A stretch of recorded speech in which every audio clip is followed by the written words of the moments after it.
I'm Doreen. Today we're going to be interviewing Sarah Beth and Luann. That works. So what were some of your experience before the Dust Bowl occurred?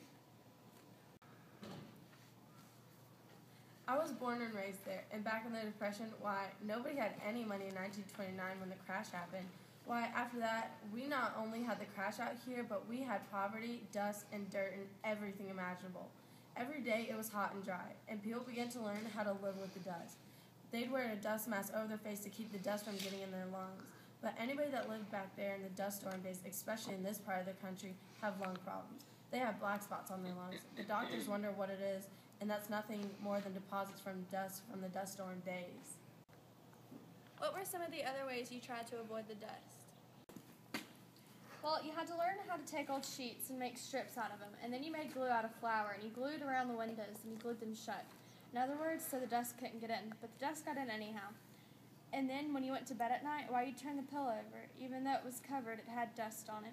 It got underneath there some way, and the bed got it. And the bed got it. In the morning after a dust storm day, you had to eat in the kitchen. If you was lucky to have food, you had to clean off the kitchen table. The dust would be on top of the table and all over the house. Dust cleaning was a continuous job. It never quit, and it just kept going on and on and on. What were the biggest things affected by the dust storms? Do you recall what the talk was like throughout the town back when the Dust Bowl was first starting? What was the town saying about what was happening? Do you remember how old you were when you experienced your first bad storm? Food. People tried to grow their own food in their gardens, and they had an awful time because it was so dry. They needed a lot of water, and so they grew a lot of their own food.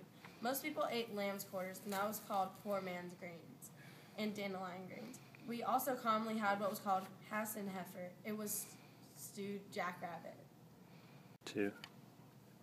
Well, the people were moving. A lot of the people that lived here that weren't tied down left the country. They went to California, especially in Oklahoma. They left hoping to find work, considering they had lost theirs and had no money for food or to support their families, so they left. Well, I would say the worst one was on Black Sunday. It came around 2 o'clock, around that time in the afternoon. It was Sunday. I was crossing the street from work when it happened, and when it hit, I couldn't even find the shop on the other side of the street. It was so bad. When it come in, it rolled. It didn't just dust. It rolled over and over and over, and when it came in, it was coal black. It was coal black, and it was terrible that afternoon. It was so hot and dry.